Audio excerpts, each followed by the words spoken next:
Hey guys, so for today's ramble from the living room, what's on my mind is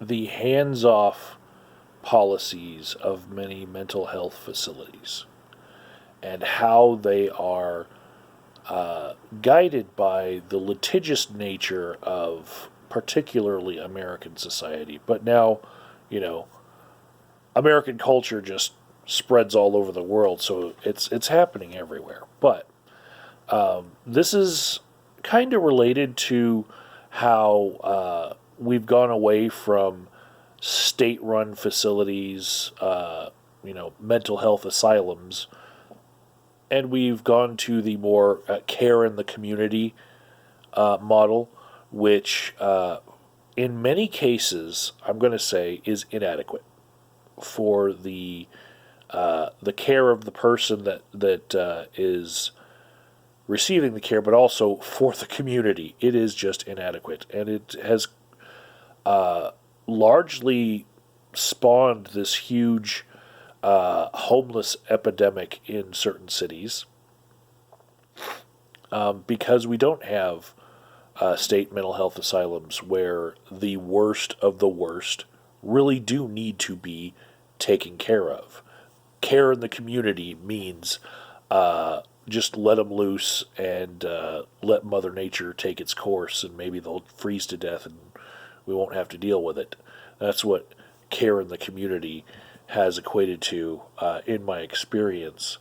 Now, for many people who were on the edge of maybe needing to be sent away to a mental health asylum and maybe being possibly reintegrated into the community, for those people that are questionable, I'm not talking about them, right? Let's say per capita, I'm talking about 100 people out of every 100,000 need to be in a facility, right? That's just numbers out of my ass, right? I'm not really, going to look up the actual numbers here. I'm just going to say around, if it's 100 out of every 100,000, imagine that every city with 1 million people in it has 1,000 people that need to be in a state mental health asylum, right? So those 1,000 people in each very populous state, we'll say, they are now the roaming homeless, right? But what's happening as a result of the litigious nature of our American culture and how it has been bearing down on mental health services is those services that have lockdown facilities that are remaining, they are being stressed even more. And I'm going to talk about a specific instance in my city of Denver, but I can't talk about the specific cases of the clients because, of course, confidentiality. Even though they were never my clients, I'm still not going to talk about the clients themselves. I feel comfortable in talking about this because I'm talking about facilities I've never worked at, and I've heard stories from people that I know that have worked there, but I'm not going to break anyone's confidentiality. But we had a couple of youth services detention centers in the Denver area. One was Lookout Mountain in Golden, and we had Jefferson Hills in Aurora. So Jefferson Hills closed after Lookout Mountain closed. Lookout Mountain had a whole bunch of things come out about it, but in particular, there was riots by the kids that were being held there. And when I say kids, this could be people all the way up to 21 years old but they were somehow caught up in the criminal justice system, either with substance abuse or very serious crimes committed, right? And so Lookout Mountain, I'm not sure how many clients it could hold, but we'll just say 100 at a time would be the maximum they could hold. If it was just 100 kids out of the entire state of Colorado, and that was the most locked down treatment facility for mental health purposes, that is inadequate. There are too many youth that are still being allowed to have care in the community, that are on just probation for kids, that are still hurting communities because they are out committing crimes, and they are the criminogenic element, that is causing the most amount of certain genres of crimes, like car break-ins, the simple ones. It is basically being enabled by the structure of how we're dealing with it, especially the way that up until a certain age, their record is going to be sealed as juvenile, right? So those kids that know this know that they can get away with far more until they hit this certain age. So if they're on their way to high school and they're checking all the doors of every car on their walk to their high school to see if one might be open, so they might be able to snatch something real quick, like the change in the center console, and they're just checking every car door all the way to school. They're not afraid that they might be put in jail for years. They know that the criminal justice system is just going to give them a little slap on the wrist because they're juveniles, right?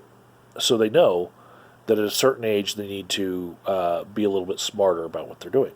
But also, when you see the breakouts that happened from Lookout Mountain with the classic tying sheets together to make a rope to be able to get out of, higher stories and escape the facility, it's comical, like how many escapes they had versus minimum facility security prisons and jails around Colorado. Those kids know that criminal justice isn't serious until they become adults, right? So a different level of security has to be implemented, but because of how litigious we are in our society, we're not allowed to implement those things, such as both Lookout Mountain and Jefferson Hills Youth Detention Center, they went hands off, pretty much, especially Jefferson Hills. They at one point were doing, safe takedown procedures and being trained to do that, but then right before they closed, they were having trouble recruiting, hiring, and retaining adequate workforce because the workforce, when they got them, were realizing, wait a second, I'm not allowed to do anything, let alone to defend myself, but here's somebody who's wanting to just punch his way out of this facility, and we can't, stand in the way and make sure that they don't go out the door. I have to be hands off, And I know from experience in the places I have worked, once one client is violent towards staff and receives no repercussions for it, the rest of the clients will see that as an option, right? It is a thing. And so one client, they test, and if you can't keep the other clients from seeing it, if you can't maneuver the problem situation out of view of all the other clients, they're going to realize, oh, he did that, not much happened to him. I could do something similar and also get some good results that I want, like getting out of here. So these are supposedly locked down facilities secured with, metal fences and everything. And in Jefferson Hill's case, right before it shut down, in 2019 they had 200 different clients. Some of them came, some of them went, but 200 youths were treated at the Jefferson Hills Youth Detention Center. 50 of them escaped. 25% in 1 year escape. And that wasn't even the reason why they closed, supposedly. The reasons given were they had trouble retaining adequate staff. The main reason was inadequate reimbursement. The state privatizes things to where people can bid on different services, and then the state decides what it's going to reimburse people for services. And then it doesn't grow with the times. It doesn't grow with the rate of housing costs of the employees in the area are rising sky high, and they can't afford to live in the same place that they're going to be working, and the pay doesn't get better, and so these places, because they're privatized, they can just decide, well, if we're not making enough money to stay open, we can just go out of business. That's an option, whereas if they were state-run facilities, that option wouldn't be there. They would have to be, remain in place, and they would just have to find other staff, by paying a good rate, which, when you privatize things, you're taking the budget for it and you're trying to see if the public sector can do it at a better price, right? When it's government work, the budget's always, as much as it takes. This is really affecting the mental health care for serious and violent offenders, especially in juvenile health. And I will leave links in the description box to the horrible stuff that's been going on with this sector. But just imagine for a second what I'm saying here. The most locked down treatment facility for juvenile offenders for all of Colorado, in the hundreds of kids, but like low hundreds, and just think about like how many kids are actually in the entire state. Per capita, it's inadequate. And then it shuts down because we tell people, hands off. They'll cite, there was time-consuming, redundant, and intense oversight by numerous government bodies. That's what they'll say to be politically correct. But what it really means is we had one way of doing business, and then the lawyers came in and said, oh, no, you can't do that anymore, right? And the workers came into work one day and they were told, oh, all that training about safe takedowns and how to respond to violent kids in your face, you can't do that anymore, right? Because X, Y, and Z, and we might be sued.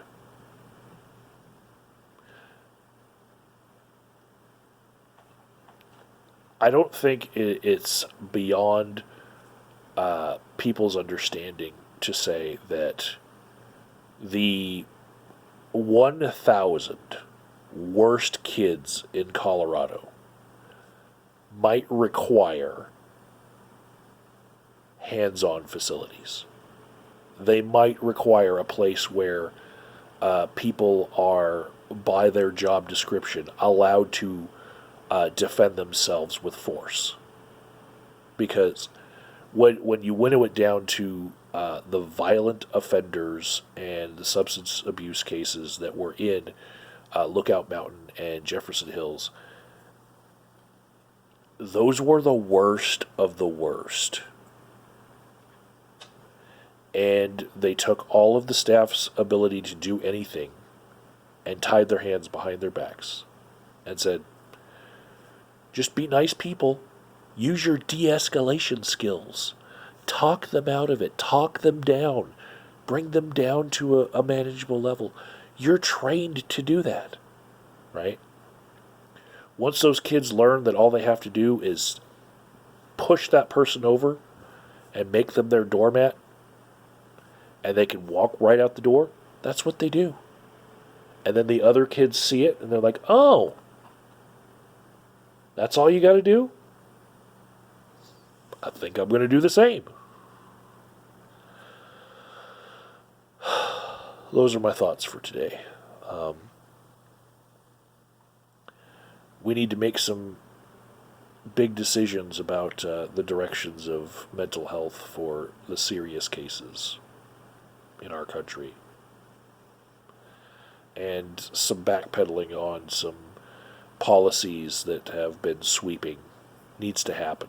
Because if we don't, we're going to have a whole bunch of people who could have been possibly treated in safer ways in jail or dying out on the streets. Because we thought, oh no, we can't do that because we'll get sued, and we just keep on getting more and more afraid of litigation.